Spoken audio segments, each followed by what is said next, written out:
Battling cancer and cancer survivor Malea Anderson is back with us for episode 3 of 3. We're going to talk about the second diagnosis and from 5 years to where she is today. Please note that today's episode discusses of sensitive topics. On our last episode, we spoke with Malea Anderson about her first 5 years with the diagnosis of stage 4 cancer. She's back on our final episode together to talk to us about how she got her second diagnosis, how she felt, where was her mental state then, and where she is today. If you know anyone who's battling with cancer or have had a diagnosis of cancer, this episode could help you. Stay with us, and we'll be back after this. Welcome aboard the podcast, A Woman's Spark with Janik, a place to show women how powerful they are and remind them of the spark that they carry. The strength that gets us up every time. A place to feel seen and understood when we don't fully have what it takes to get back up on a hard day. This podcast is to help women heal and become the best version of themselves during the roller coaster of life. We're building a community, or even better, a sorority of women that want to help one another and inspire each other to become stronger and more united as we were born to be. We're back with Malea Anderson on this new episode to talk about the next stage of her journey with stage 4 cancer and where she is today. This woman is truly an inspiration to me, but she's also an inspiration to all other women who she's sharing her journey with. As I've mentioned on the last 2 episodes, I've had close members of my family who have been affected by cancer. From my father to my grandmother, it is not an easy journey for being able to see it up close. It's actually a very humbling experience to walk through. Here are some facts. Both my guest and I were wondering on our last episode, what are the chances of survival of stage 4 cancer? The survival rate of stage 4 cancer varies significantly based on the type of cancer, its grade, how it responds to treatments, the individual's age, and overall health. While stage 4 cancer is generally not considered curable, treatment can improve survival rate and quality of life. The goal of treatment is often to manage the disease, control symptoms, and extend life. So, survival rates of stage 4 cancer are typically lower than earlier stages, and it's often, unfortunately, not curable. Specifically, if we talk about breast cancer, it's usually the year 5 relative survival rate for stage 4 breast cancer is around 32%. Non-small cell lung cancer, after 5 years, it's usually 9% survival rate. Colorectal cancer, after 5 years, it's usually 16%. And the list goes on. As I mentioned, she's back on our podcast today, Malea Anderson. She's been here on the last 2 episodes to share her experience and ups and downs with cancer. She's the founder of cancerandmiracles.com. She's passionate about nutrition, and she's a mother of 2 girls. Stay tuned to find out where she is today after this short break.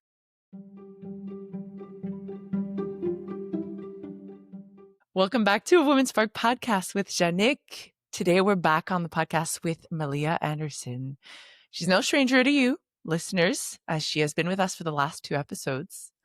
I would normally say she doesn't need an introduction, but with the journey she's had, I find it extremely important to outline how inspirational and tough she is. And I want to thank her for fighting for herself and to be able to inspire others who are on a similar journey. Please welcome back again our beautiful spark, Malea Anderson. Hi, Malea. Thanks so much. Thanks for having me back. The last episode, we talked about the first 5 years, and for some reason, before recording, I thought that was your hardest, the hardest part of your journey. But really, you've said to me at the end of that podcast that actually the second diagnosis in the last 2 years have been the more mentally challenging and just generally challenging. Can you tell us about your second diagnosis and what's happened in the last 2 years and where you are today? Yeah, of course. So for 5 years, I was in remission, and I thought I won. I thought I'd beat it. You know, it was my victory lap. There was still a few kind of emotional challenges and trying to figure out how to kind of be this new person who's been through something like that. But other than that, it was great. And 5 years is a really long time. And it got long enough to the point where it wasn't something I thought about every single day anymore. It was almost to the point where it was feeling like, did that even happen? Was that a fever dream? Like what, you know? And I could almost convince myself that I was back to just normal life. I had fought this big battle and I'd won, and I could just now put it behind me. Felt like it was time to close that chapter. 5 years is big in the cancer world. If you hit that mark, you're a lot less likely to have any kind of like recurrence or relapse. And so, yeah, that was a fairly uneventful time. That's not 100% true. I had surgeries and things in there. There were Of still course. But things it's still going on. 5 years, stretched over 5 Mhm. years. Stretched over 5 years where I was getting no evidence of disease every time I went in. All my blood work, all my scans, everything was perfect for 5 years. Okay. So when I went for my 5-year appointment to see my doctor, I was like, hey, I did it. Like, here we are. Look at me. And my motivation that whole time was that I was told at the beginning that stage 4 cancer is not considered curable. It's something my doctor said, we try to extend your life as much as possible, but we don't even really shoot for cure because it's just not really a thing. And my motivation the whole time was to say, no, watch me. Watch That's it. because that wasn't good enough for me. That was just living with cancer wasn't going to work for me. I No. was determined to say, no, watch. So when we got to 5 years, I thought I did it. And I was at that appointment, and he was happy too. And he was congratulatory. But he was more cautious than I expected him to be. And because I was there for an appointment, I got blood work done just like I always do. And I think, did we talk about this part or not? We broached the subject a little bit, but yes, Mhm. you did go into the office, and I think you said to your doctor, "Watch this. Yeah, This is going to be the good day where I, can ring the bell or can move forward officially." yeah. Yeah. Well, as luck would have it, that was the day that the reoccurrence popped up. So Yeah. that showed in my blood work. I got a call from him a couple days after, and that re-diagnosis, I don't want to say it was harder than the first one, but almost. It really almost was, because that hope and that fire that I had to say, cure is the only acceptable answer to me. Watch me. I will show you it can be done. It was just yanked. It was yanked Yeah. away from me in such a violent way. Like I felt like the rug had been pulled out from underneath me so violently. And I felt like the previous 5 years and the watch I'm gonna prove to you that I can do this was all for nothing. Mm-hmm. Had you had any Um, signs prior Nothing. to that appointment? And No. how long had you been cancer free before that appointment? Well, it had been exactly 5 years since my diagnosis. So 4 years and 9 months I had And been cancer through those free. 4 years and 9 months, there was no signs through all your Never. tests you did every 6 months? Wow. So where was your head at, like, on It that second diagnosis? it was just so shocking to me because, like I said, I thought I had won. I thought that book was closed. I And wanted to tucked throw the away. whole thing in the fire and just move on with my life, Yeah. So to have to revisit that and to have to digest what that meant, that it did mean cure wasn't necessarily possible. It did mean that I didn't win. And I've said this to other people before, and I always get in trouble when I say it, but I'm going to say it because it's true. Um, I felt like I failed. Uh-huh. I felt like a failure. Like this was the most important test I had ever been given, and I failed. and I took it really, really hard, Yeah. really hard. How Yeah, I could understand why you would have taken that really hard because when you feel like you're at the finish line, it's like it's the starting line all over Yeah, again. yeah. And it's easy for us women to bash ourselves and blame ourselves and think we've not done the right things and not taken the right path. But how do you get back from that? It was a lot harder. It was a lot harder the second time. Um, I had done so much work and so much research and so many things, all the things, and suddenly I felt like I was back at square one, except I no longer was able to say, "Watch me cure this." I I felt like at the time. I don't say that anymore, but, I no longer was able to say that. I felt like all the information I had learned over that period of time just, like, poofed out of my head. I felt all the way back at the beginning like I had no idea what I was doing, and during that 5 years, especially at the beginning, I was really focused on sharing my knowledge and using it to help other people. That also gave me a lot of, motivation. Yep. And I ended up feeling kinda like a fraud, like, like, uh, Sure. clearly, I don't know as much as I thought I did, and maybe I'm not in a position to help anyone else, and maybe I don't know anything, and maybe, what broke my heart the most, actually, is that I always wanted my story to be a story of hope. I wanted to show other people this could be done so that they could have hope that they could do it too, that they could see a positive example of somebody who beat the odds and won the game, and then that would give them motivation to be able to fight and do the same thing. And I was so devastated because my story had done that.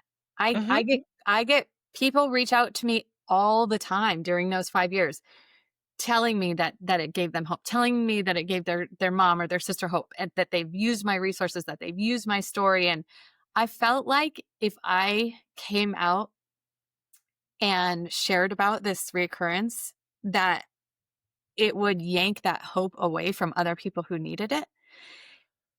And I just felt the weight of it so much. It wasn't just my failure. It was like it was stealing from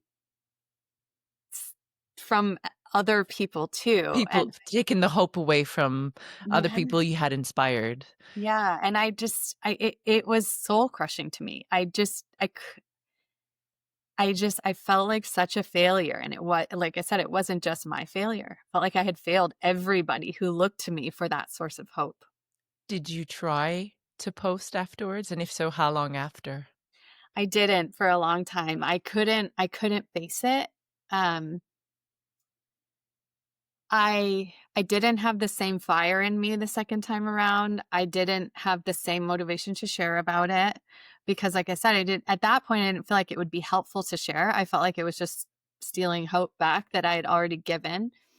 And I kept it pretty close to home the second time because I just couldn't face it. My closest friends and family knew about it, but I just really kind of kept it to myself. And to be honest with you, the first time when I got that fire and I decided to pick myself up and fight, I couldn't find it the second time. I had Mhm. such a hard time with it. And I felt myself being very passive about it, just going through the motions, doing what my doctor said. I had a harder time gearing myself up for the battle to use the resources I had already learned about to, I just was kind of like, okay, well, this is it. Like, I guess This is this it. is what we're doing now. And I couldn't, couldn't find that fighting spirit, that sassy spark Yeah. that I needed, that Yeah. I had the To first get back up. time. And it was rough.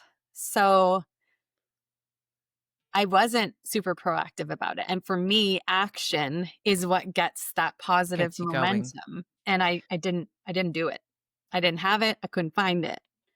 So, second diagnosis, where have you been in the last 2 years? And we'll get to today in a minute, Yeah. but where have you been in the last 2 years?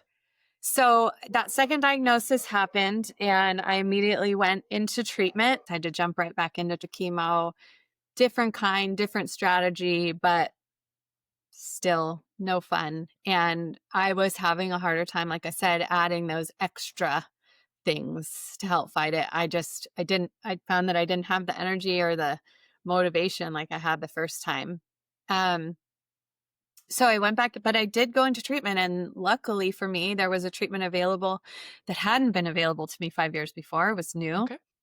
Which is? specifically for my type of cancer. It's a chemo slash immunotherapy Okay. drug, slightly less harsh. The first time I went through chemo, it was the kind that makes you lose all your hair and all the things.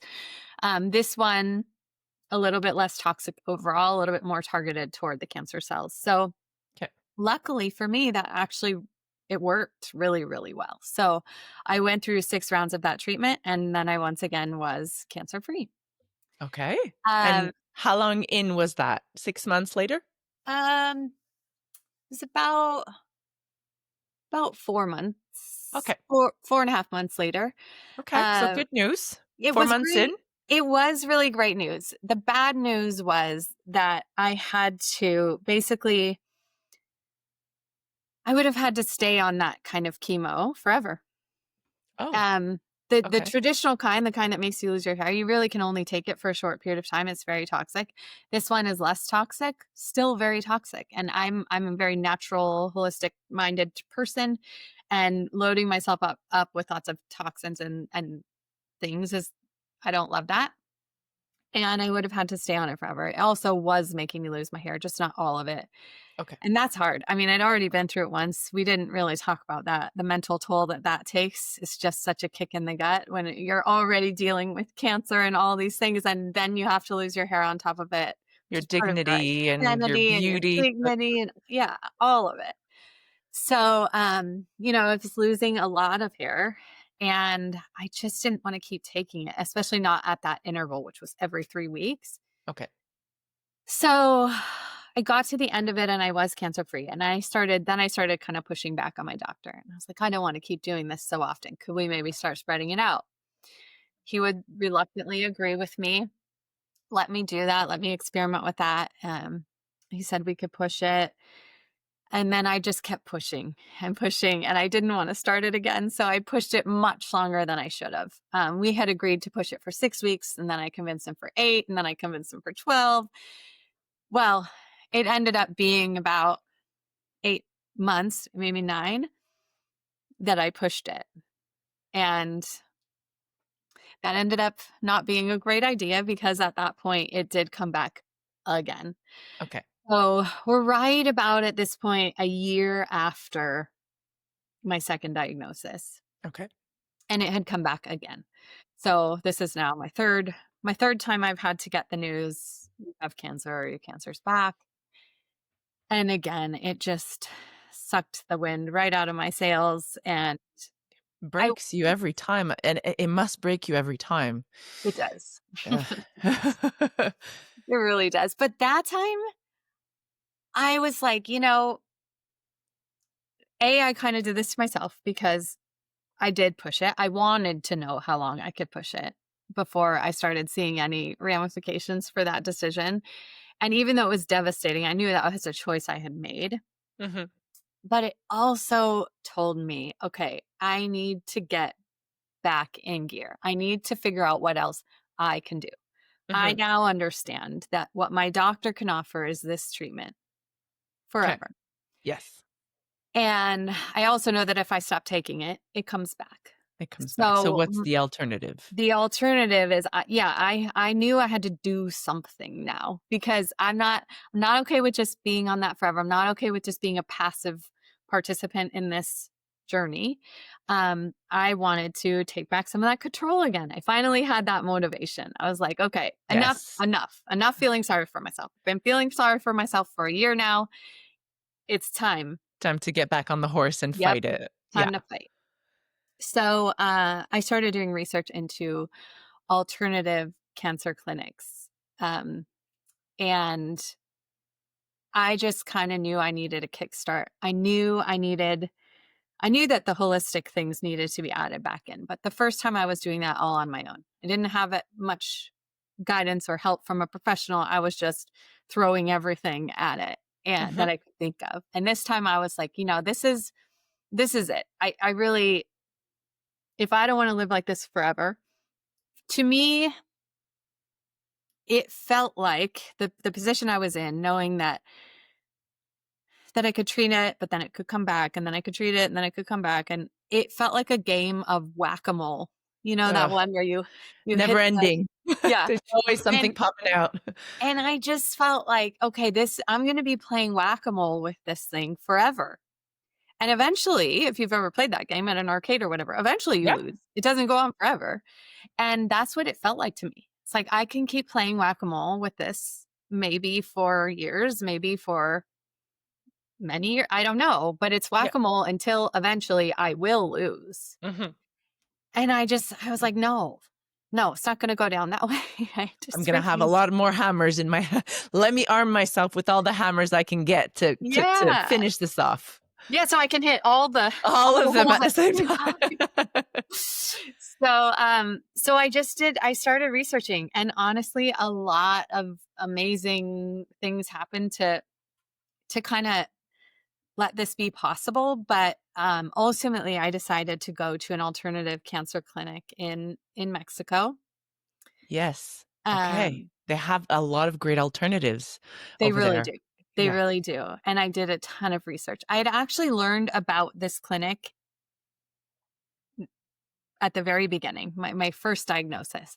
I watched a documentary, called The Truth About Cancer, and one of the prominently featured integrative oncologists in that documentary runs this clinic called Hope for Cancer in Mexico, and, I had always felt like, even way back then, that that was what I would need, that I wanted to be go there, but it wasn't in the cards financially or time-wise when I had little kids I back understand. then, and, like I said, a lot of miracles sort of lined up to help make it possible this time around, um, but I decided to do it. I said, I'm not playing around with this thing anymore. I'm not just gonna leave it to chance. I'm not just gonna leave it to this chemo that I have to stay on forever. I need to do something to actually heal my body, and as I've mentioned, for me, action is what gets that The momentum ball rolling. moving. Yeah. We're gonna fast forward to today, Mhm. and I really love your shirt. Oh, thank you. Me too. It's my favorite. For people who are not on the video, who are just listening, her shirt says grateful. And last week, after we ended our podcast, we talked about the fact that you had some tests, that you run some tests and you were going to get the results. Can we talk about that, which is basically the today? Yeah. What are the news, Malea? Well, I had in this last December, end of last year, I did the chemo again. Beginning of this year, um, was a lot of figuring out when and where I could go to an alternative clinic. I went to that clinic in March. I was basically there all of Okay. March. Okay. And since then, I just had my first PET scan, which is, what the what you use to look for any rogue cancer popping up anywhere, and that's just the main diagnostic tool. So I had my PET scan 2 weeks ago, maybe, and then also my most current tumor markers blood test. I happened to get both of those results pretty close together. I got my PET scan results at the end of last week and my tumor marker at the beginning of this week. And I was really, really anxious to see the results of both of those things after I had been working so hard, both conventionally and Mhm. holistically. Um, and I just got the PET scan results and they showed no evidence of disease. Yay! Yeah. So that was it was so exciting and such a relief. And I'm just beyond thrilled about it. And then I was able to get my tumor marker results also, which was I was supposed to get them a month ago, but the lab lost them, and it's just been a roller coaster of waiting for that because Yes. that's what I really wanted. That was the one that I was like, I wanna see progress, and Yes, because that's the real marker of progress, as you explained to me earlier, is that it goes down in numbers. So you actually have a number to follow yeah. to know exactly where you're at. So what are the results? So the results were and it's kind of a range of normal. You obviously want to be within the normal range. On the results, it shows like a green line. That's the normal. And then once you pass that marker, it goes to yellow. And then obviously, I think it gets red if you're extra high. But I really wanted to be in the green, but I wanted to be like well into the green. Because not just any green will do. I don't like to be at the top end Yeah. of the green. So the top end is 25. So that's the top end of quote unquote normal. And my results were 19.4.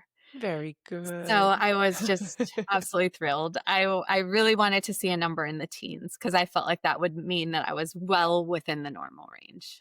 That's why I like your shirt, because I'm very grateful. I'm so And grateful. I didn't know if you'd put it on just because you are grateful too, but I want to say I'm very grateful and I'm very happy for you. So Oh, thank you. And what an amazing result. it's a word that really resonates with me. I have it on my Instagram and on all the things. And actually, you probably can't see this, but I have a tattoo. It says grateful. Yay. And I got this after I went into remission the first time. Okay. Just a constant reminder to be grateful. And it's harder some days than others. But almost pretty much every day. No, not almost. Every single day I wake up grateful. And so I just like to have that reminder. Thank you. Thank you very much, Malea. We're going to take a quick break. I just want to get into the positive because first of all, we've had a 3-part series of this episode on the podcast. I just want to know where you're going, find some positive and constructive for the listeners who are listening to this podcast and give them some hope and see where we go from there. So we'll be right back.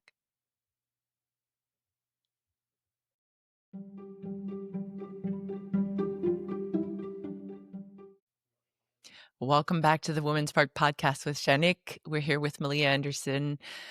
She received a diagnosis of breast cancer only a few months after turning 40. And on the last 2 episodes, we talked about the first diagnosis, the first 5 years, and we just talked about the second diagnosis. Now, we talked about how it was hard for her to get that second diagnosis, to get back up and find her spark again.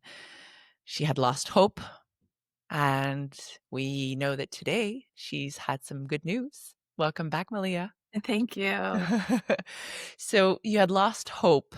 Where's that hope now?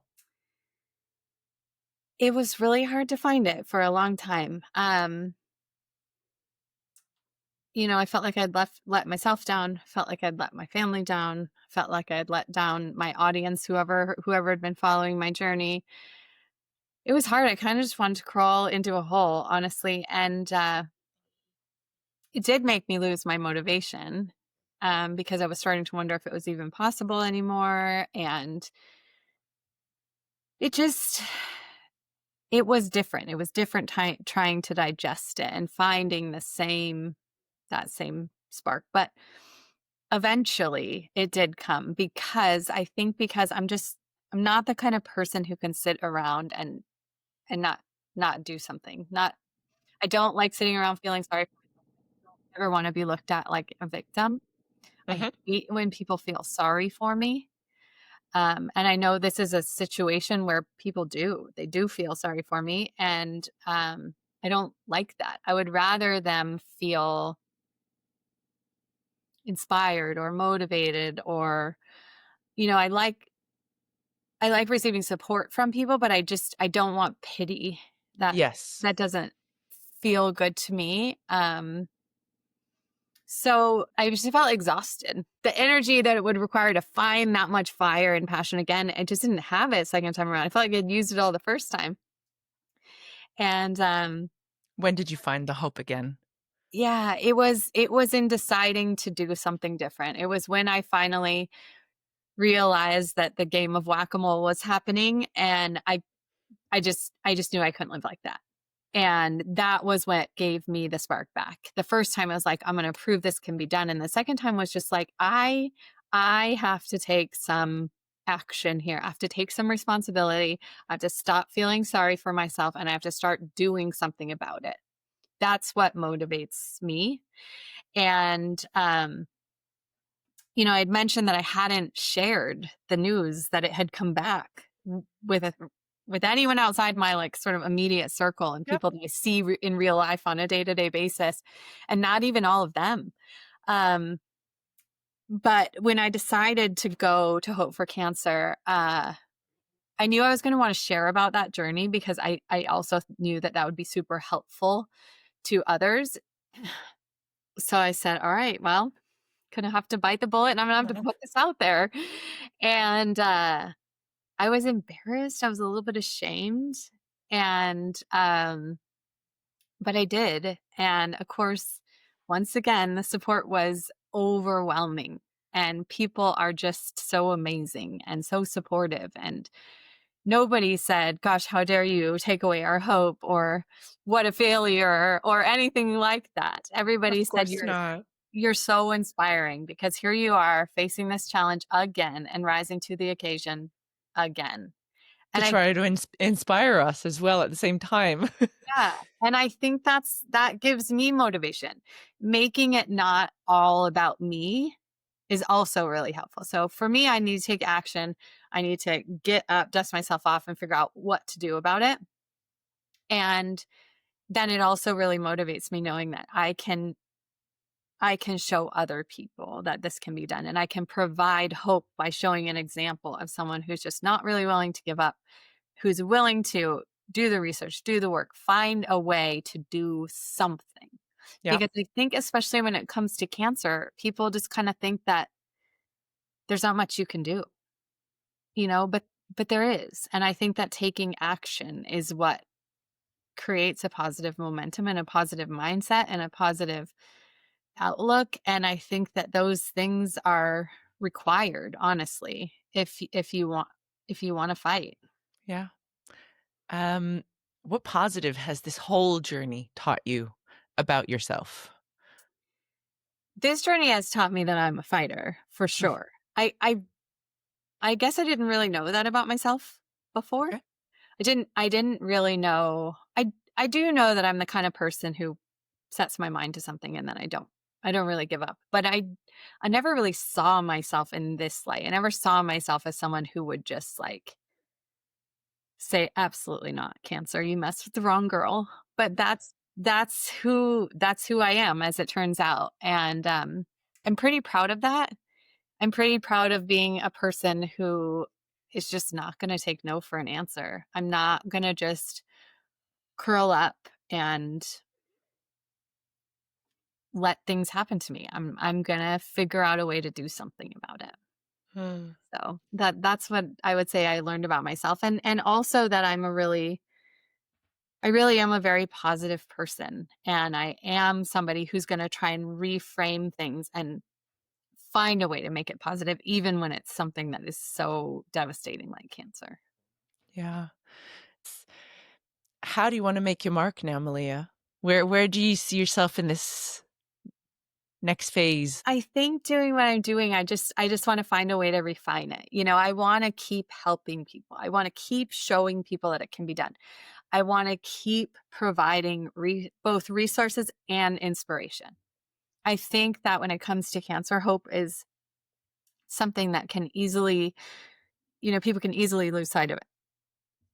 And it's really easy to get stuck in a, well, this has happened to me and I guess that's it. And I want to show people that you can get up and you can do things to help and you can do this. And I've been sharing about it on social media. Specifically right now I've been spending a lot of time on TikTok because I'm just getting a lot of interest and comments and just sort of conversation happening over there. And It's inspiring. I posted something and the comments on it, there's so many people who have a similar story to me, who have been told that they have something that's not curable, that they have been told that they have a certain amount of time, that there's nothing else they can do. And yet here they are 5, 6, 10, 25 years later, whatever it is. And the stories are so inspiring and they're everywhere. But I think that when you're in the moment, you aren't hearing those stories. You're No. consumed by the fear. And I think it's so good that we have these ways of sharing hope now, especially on social media. But I want to even do more with it than that. I want to provide hope, but I also want to provide resources. I want to provide education. I want to let people know that sure, do get treated by your doctor. Do the things your doctor's saying. Those things can save your life. But also it's not enough. It's not enough for full on healing. And there are things that you can and should be doing to support your body through those treatments to help heal yourself down to the cellular level. And I want to help teach people that they can do that and how. For the listeners that are hearing this, and obviously they should go on your website for all the ways that they can heal or find a way to heal that's different to chemo or the regular medicine.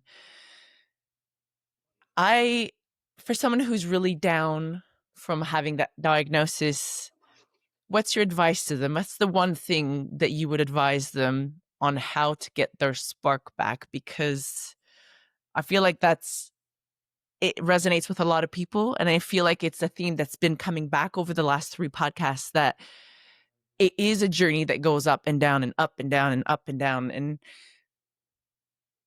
like you said, it's hard to find it at one point because you get exhausted and over your mind, your body has a limit as well of what it can tolerate, and you need to rest at one Mhm. point. So what would be your advice, a gentle advice to I reclaim that spark? I would say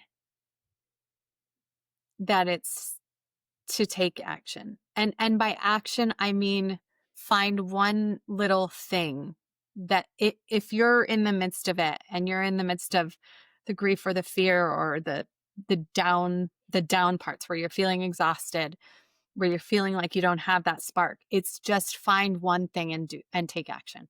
Uh, And then let that lead into one more thing to take action and one more thing to Yep. take action. And taking action is so powerful. It gives you back a sense of control in a situation where you feel like you have very little control. Uh, And once you start taking a little bit of control, it motivates you to keep finding additional ways. And so even if you're not feeling up to it at the beginning, that's okay. You have to go through that. But I would say just find one thing. Find one thing you can do proactively on your own, not because your doctor told you to or anything like that, but find something you can do that makes you feel like this is going to help. mm, And then just build on it from there. And I think that once people see that momentum does build, it does give you this sense of empowerment, this sense where you can then just kind of get a little sassy about it and be like, you know what? Not today. Not today. Not today, cancer. You picked the wrong one. And on those tougher days, I mean, I've not had cancer, but I've lived through my share of difficulties, and especially in the last year where no one's going to come and save you.